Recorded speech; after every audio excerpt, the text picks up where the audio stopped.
Hello everyone. Today we are going to start chapter 4. It's about the self and identity.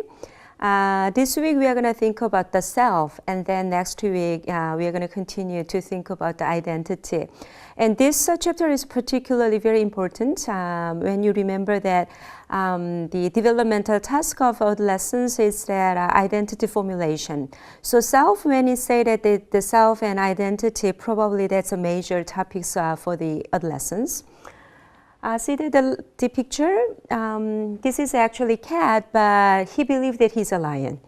So this particular, the cat's self-concept is a lion. So it's not actually that's true, but when he believed that I'm a lion, and that probably those belief, those concept of the self probably affect his behavior and his emotions a lot. So we are going to think about those self issues today.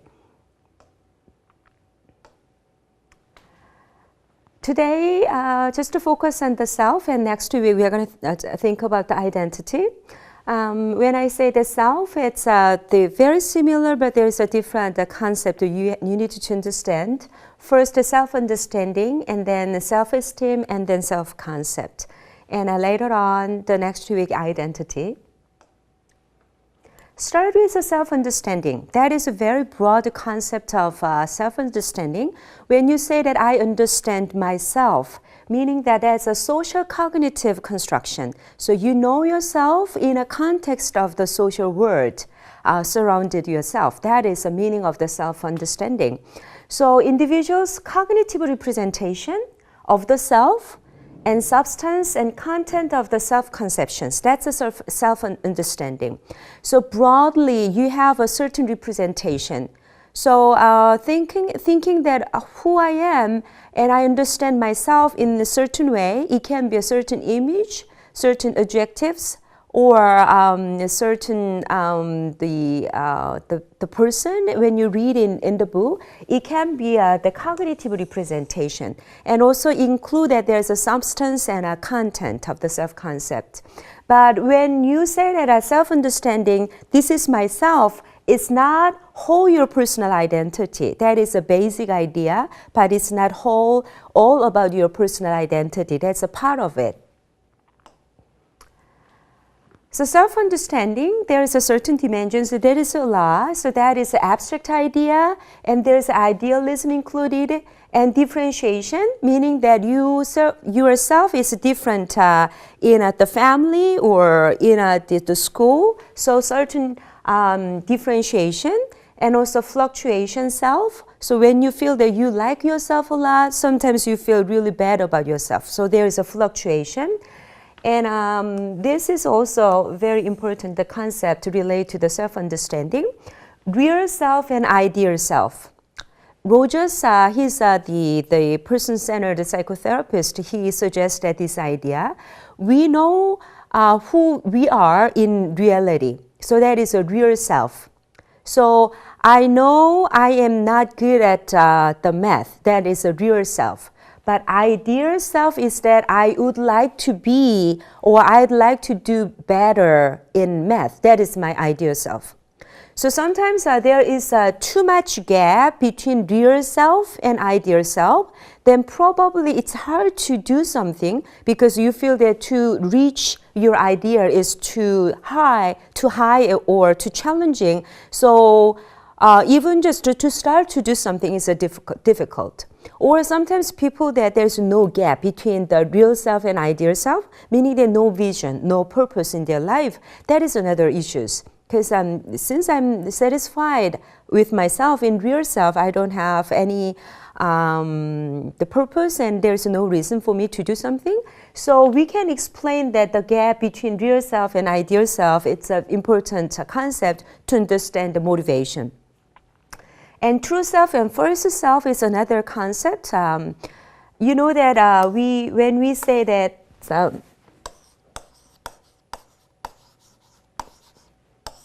persona, that is a definition, origins of a personality. It's not exactly our true self. Sometimes we just put on persona.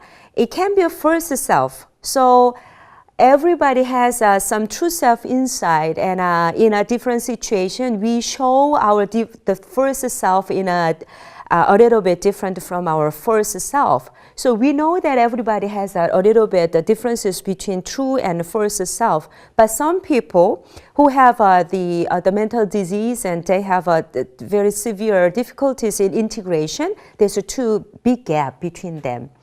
And also when we say the self-understanding, there is a component of social comparison and the consciousness and self-protection and other things. And also the textbook explained that each by each. So just to read the textbook more in detail. Adolescence self-understanding, as I told you that since there's a fluctuation and also differentiation, can be different across a relationship. And also the social roles.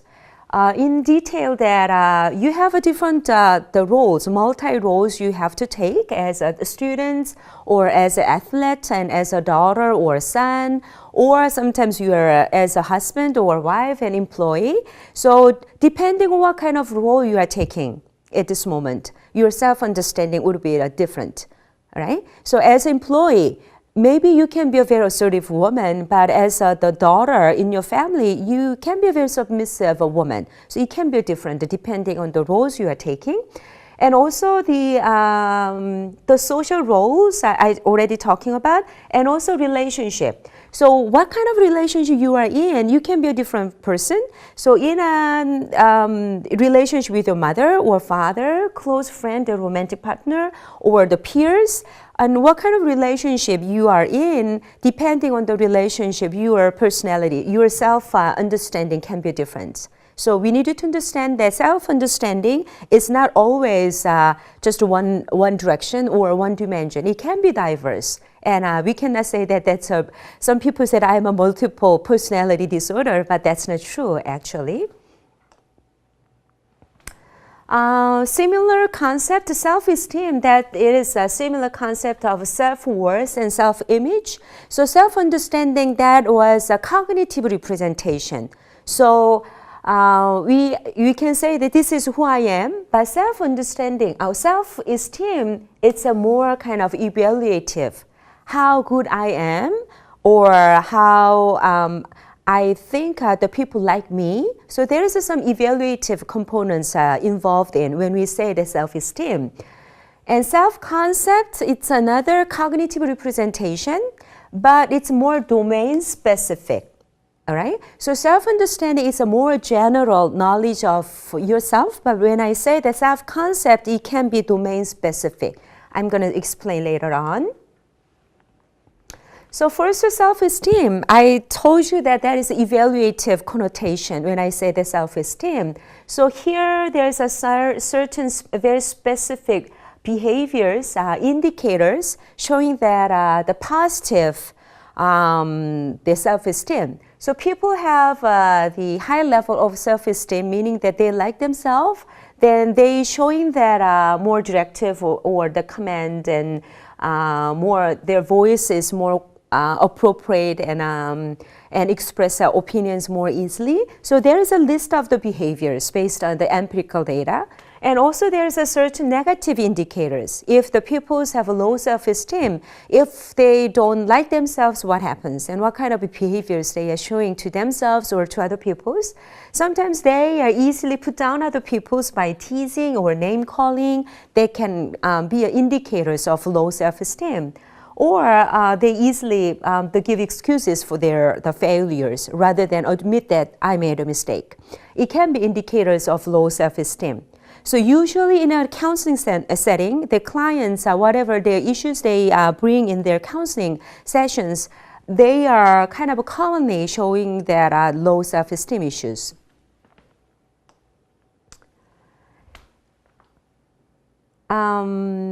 Susan Harder, her consistent research, the interest was the self-esteem, and she developed that the scales to measure the self-esteem. And when we measure the self-esteem, that's a self-perception, how adolescents, they perceive themselves. And Susan Harder, she divided actually 7 aspect and then add a global self-worth. So in terms of scholastic competence, what kind of, how do you feel about your capability, athletics and social acceptance and physical appearance and behavior and relationship and a romantic appeal. So that is a specific area the Susan Hatter suggests that we can assess the level of self-esteem. Next slide shows that the self-esteem reflects the perception. That is a perception. So that's the indicator how the people perceive themselves, and it does not necessarily that's the reality. All right. So you remember that the first slide I showed that the reality it's the cat, but perception is a lion. But sometimes the perception is more important than reality. So probably the cat believed that I am a lion, then probably he behaved like a lion instead of he behaved like the cat.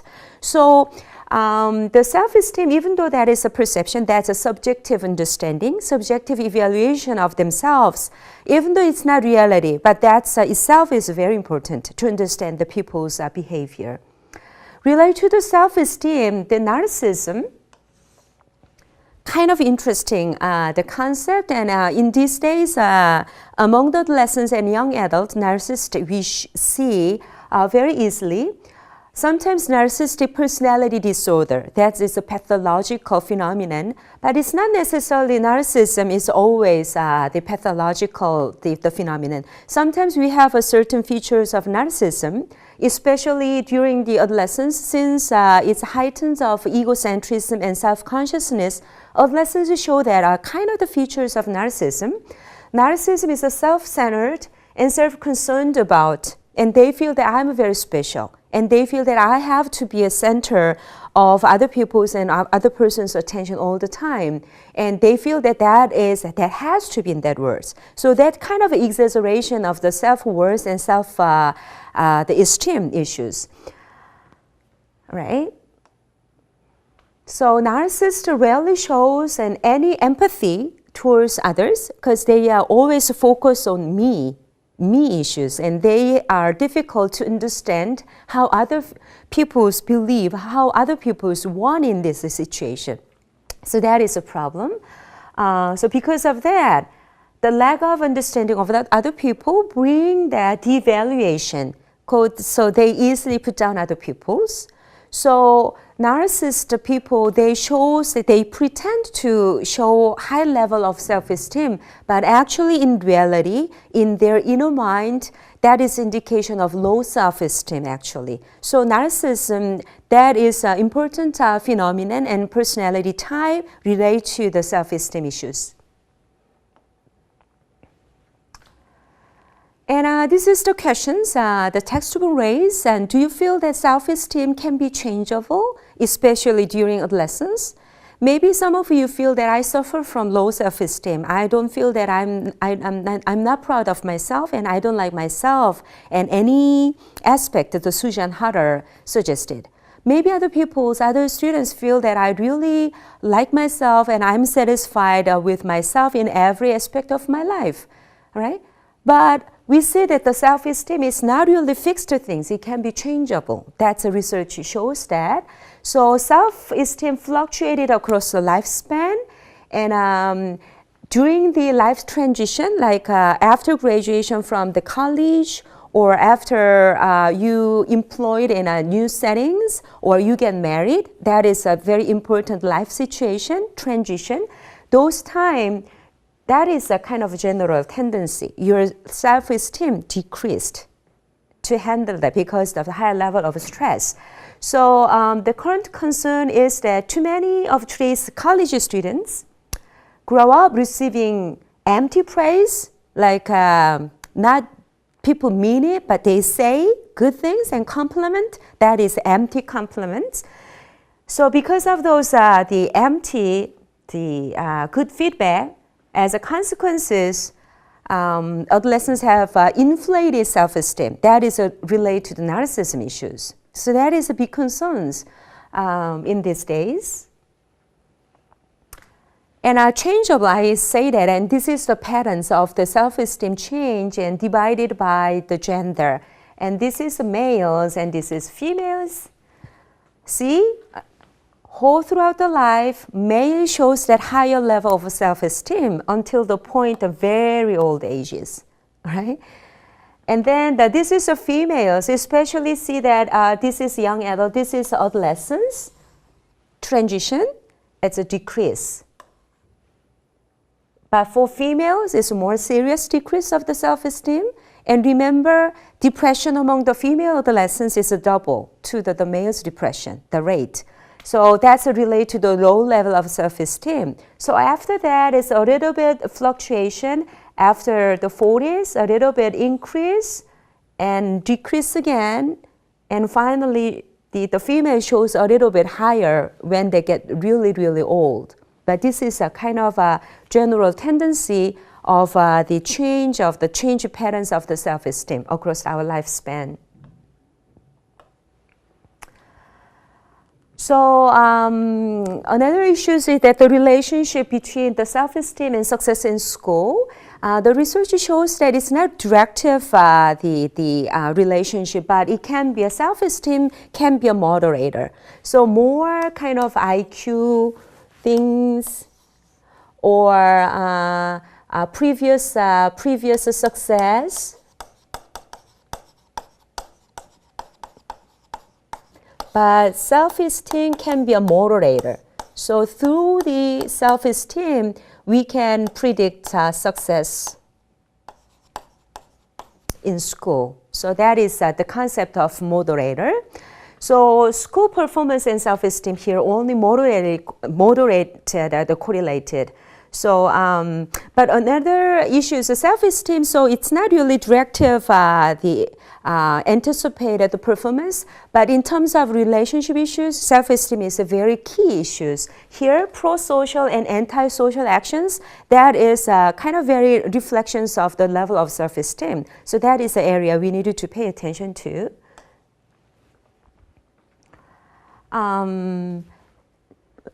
We're talking about that there is a different domains of the self-esteem, and the question is that which domain is most important to predict the global evaluation of the self. So you remember that the 7 areas that the Susan Harder suggested it, and this is the answer: the physical appearance, especially among the adolescents. So not academic things or other the social conduct, but physical appearance. So meaning that if the people that I like my physical appearance and I feel that I'm beautiful, then there is a high possibility I have a high self-esteem. That is the explanation of this relationship. So next slide shows this is a domain, and this is a correlation, the ratio, how these domains have a relationship with a global self-esteem. So as I told you that here, this is the samples of US, the American samples, and even other countries shows that the physical appearance is the most the important indicator of high self-esteem, especially during adolescence. I don't know it's a good one, but that is a reality. And see that this is other things, and social competence and social acceptance and behavior conduct and athletic things, and that is the correlation ratio. When we think about the self-esteem and those evaluation of self, it's not happen in vacuum situation. There is a social context always we already has to understand. Social context meaning that there's a family and schools and teachers. So if your parents really like you and respect you, then there is high possibility you have a good image and you have a good judgment and evaluation of themselves. So social context is a very important issue and the factors to understand self-esteem. And during adolescence, again, the peers' judgment is very important. So popular adolescents, high possibility to have a high level of self-esteem. And again, the transition, there's a lower the self-esteem. It's again. And then there is the bad consequences of low self-esteem, even though there is a danger of narcissism, but also there is the danger of the low self-esteem. And So it can be a temporary emotional discomfort of the low self-esteem, but if the people cannot boost up their self-esteem, it can be a kind of a critical issues of mental issues like depression, suicide, and anorexia, and delinquency, and other kind of antisocial behaviors. And as I told you that, so many the clients coming to the counseling, they kind of report that they have the issues with the low self-esteem issues. So we need to know how can help the adolescents boost up their self-esteem. So in the first step, identify the causes of low self-esteem. In what area these persons have the low self-esteem, and they are not really accept themselves as who they are. So trying to identify the domains and causes of low self-esteem, that is the first step. And then the second step is to provide emotional support and social approval. So it's not necessarily you need to make an effort to do better in a certain situation, certain domain. For example, you have a low self-esteem in a physical appearance. Maybe you can think of that maybe I can do a plastic surgery to change my physical appearance. But here, say that it's not really that is essential treatment to boost up the self-esteem related to the physical appearance. Maybe you can just accept it by the emotional support. And if you have the romantic partner and boyfriend and girlfriend and your friends who are very close to you, and if they really give a good the feedback genuinely about your physical appearance and accept who you are and it's your physical appearance as it is, then probably you can handle your issues more easily. And that's a healthier way rather than change your physical appearance directly. So emotional support and social approval is a very important things. And if there is a certain area, if you can foster achievement, it can be possible. For example, if you have low self-esteem in an academic area, and because of low self-esteem, you cannot concentrate on your study, then have emotional support and learn some kind of strategies to do better in academics. You can foster and showing better achievement. That is another thing we can provide. So finally, help the adolescents to cope.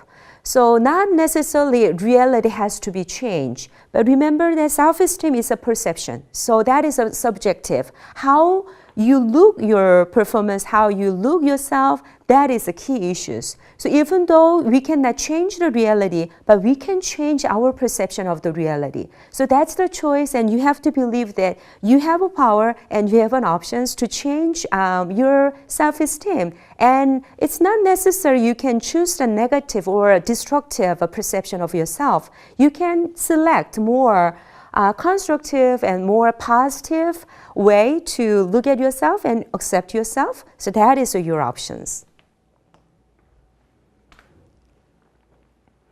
So that was the 4 very specific ways to boost up the self-esteem. So increase the adolescents' the self-esteem. Usually, rather than run away from the problems, to face the problems, that's a more directive way to change your self-esteem if you have low self-esteem issues. So face it, the problems, and cope with the problems. That is the healthy way, and that is the right direction to go. So facing the consequences of facing problems, it can be a risky things, but we can also see the favorable self-evaluative thoughts. If you have those thoughts leading to the more self-generated approval, that raises self-esteem. So that is my suggestion. The last suggestion is that if you have problems and you have low self-esteem, you feel that you cannot handle it because of subjective low self-esteem. But trying to face the problems while you're trying to get the emotional support and social approval, and then and do your best, maybe you can change the perception of yourself. So I hope that you can change one of the things during this week and think about the areas you suffer from the low self-esteem, and then trying to apply those for the steps to boost up your self-esteem and can have a more successful coping rather than run away from the problems. Thank you.